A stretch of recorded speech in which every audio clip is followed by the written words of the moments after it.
guys. Just thought we'd do a quick bike check and show you our bikes that we've had now for a while.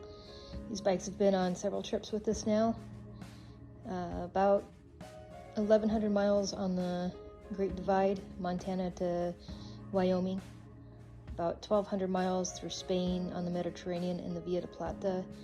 And we're getting ready now to do our next excursion in Patagonia in Argentina and Chile on El Fin del Mundo route on bikepacking.com. So this is my bike. It's a Surly Ogre. It is fully rigid. It is their bike packing / bike touring bike. One of them anyway.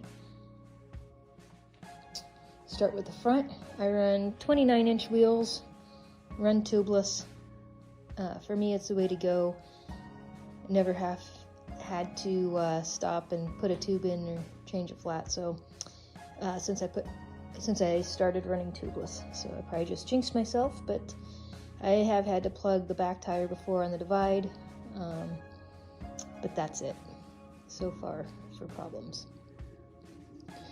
I run Salsa Anything bags on the front on Blackburn cages. I did have a Salsa Anything cage on one side during some of our training overnight hikes or bike packing trips.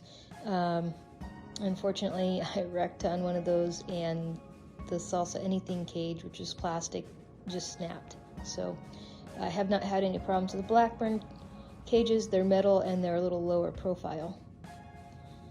For bags, I've got a Relevate food bag and a Rogue Panda feed bag on my handlebars. I like them both. They're both fairly similar construction. They both have mesh pouches on the outside, which are very useful for trash or whatever. I put a water bottle in one and then food in the other that I'm going to snack on throughout the day, or lip balm, sunscreen. I have the Rogue Panda gas can on my top tube. That's where my electronics live, and my tire plug tool. Rogue Panda frame bag. It is water resistant, not waterproof, but that's fine. It's done really well for me. I like that they custom make the bikes or the bags for your bike so that you get every little bit of room out of it. Being a small rider, that's so important to me. On the back, I run Arkel dry lights on a Iberia pack rack. It's a lightweight rack. I believe it's aluminum, and I know it will break on me eventually, but so far, I just checked the screws to make sure that they're not loosening up on me, and it's been a great rack so far. So I do have a roll-off speed hub.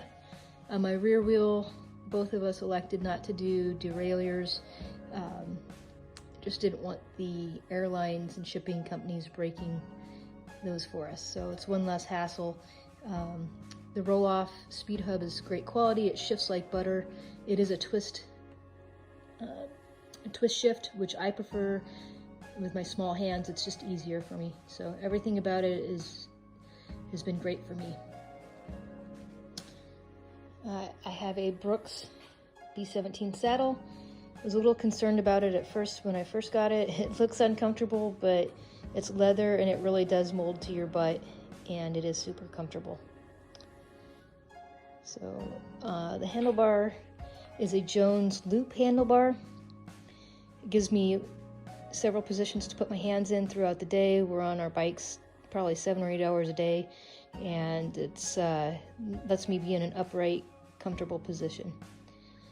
I have the ergon grips on it, and again, very comfortable. Spreads the weight out over your palms, and yeah, great. The newest thing I've put on my bike that I'm really stoked to try out is this Connect suspension stem. It runs off of a parallelogram, so you can have your hands anywhere on the handlebars and it will still work for you. I've had it for a few weeks now, just commuting to the bike shop I work at and riding it on the Maricopa Trail here nearby, and it really eats up the small chatter. So I've really enjoyed that, and I'm really stoked to try it out in Patagonia on some chunkier single track. So I'll let you know how that goes. Yeah, So this is my bike, Surly Ogre. One thing I did forget to mention on my bike that I wanted to tell you guys about is this Rockgeist. It's like a pad with elastic straps on it, and it's like this rubberized, super durable rubberized pad, and what it does is it protects your bags from when you strap them, if you strap them to like the top of a rack or your handlebars, you won't get pinholes rubbed into your bags. On our first overnight, I had a bag strapped under my handlebars and one strapped to the rack without any protection. It was just strapped down with belay straps, and the bags got pinholes in them really quickly, just on an overnight trip. And I did have them strapped down tight. But yeah, so for $30, Rockgeist makes a great product.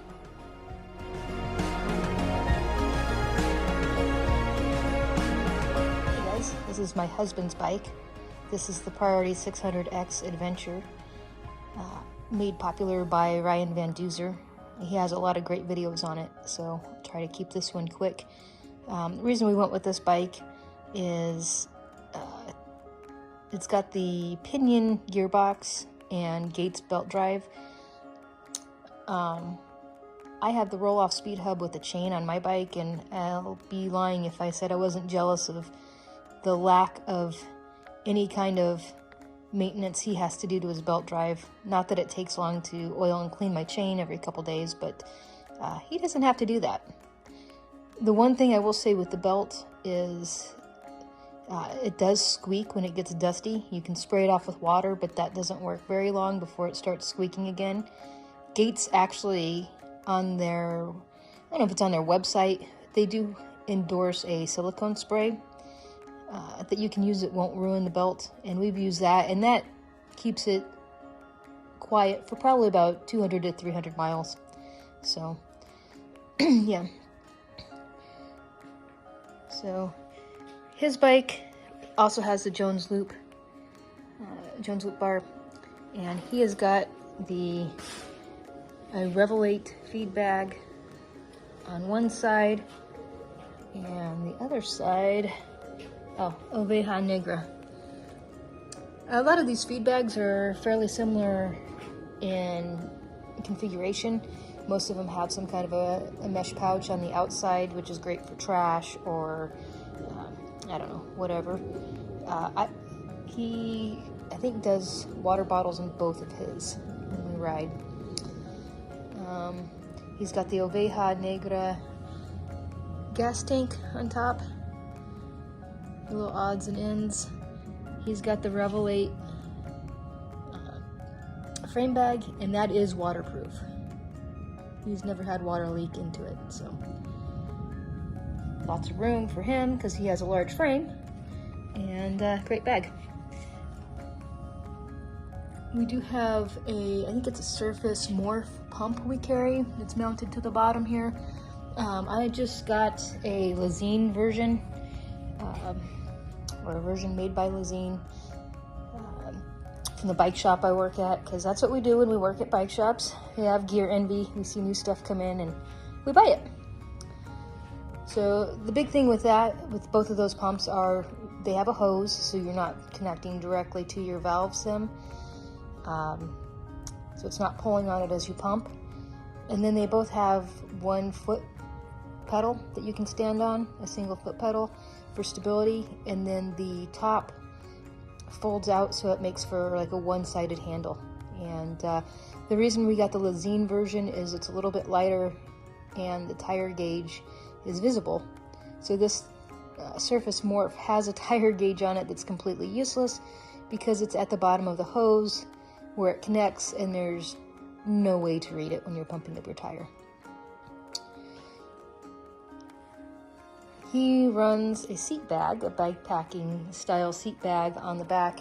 He's got the Apodura for that. I'm not quite sure how many liters it is, but he likes that. And then if you can see the bungee strap on the top, bungees like his rain jacket and just all kinds of stuff. We've had potato chips bungeed down to that. Good system. And then on the front, he uses this roll bag He'll strap that to his handlebars, and it's got entry into either side. It's just a simple roll bag, and again, it's got that bungee strap to it, so you can strap things down to the top of that. Great designs. Apiduras are fully waterproof as well, and yeah, his system's been great.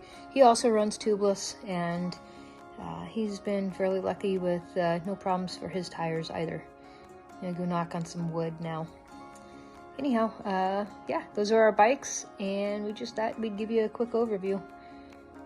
The information I found on the line, or on YouTube and online, has been helpful to me, so hopefully this helps somebody out there too. We'll see you in Patagonia. Something I forgot to mention with his bike, Priority has been a really good company. We've had a couple small issues with the bike, it being a direct-to-you shipped bike. When you do that, you lose the knowledge and the service from a local bike shop. So with them, that hasn't been an issue. Anytime we've ever had a problem, we've contacted them, and they've gone over and above to resolve the issues with us. Even when we were traveling in Spain, and there's 7 hours difference, they did a great job of helping us out. So, and it was minor issue. Bike's a great bike. We have no complaints about it. But I just wanted to add how great of a company they've been. They really care about their customers, and I think it's important for people to know that.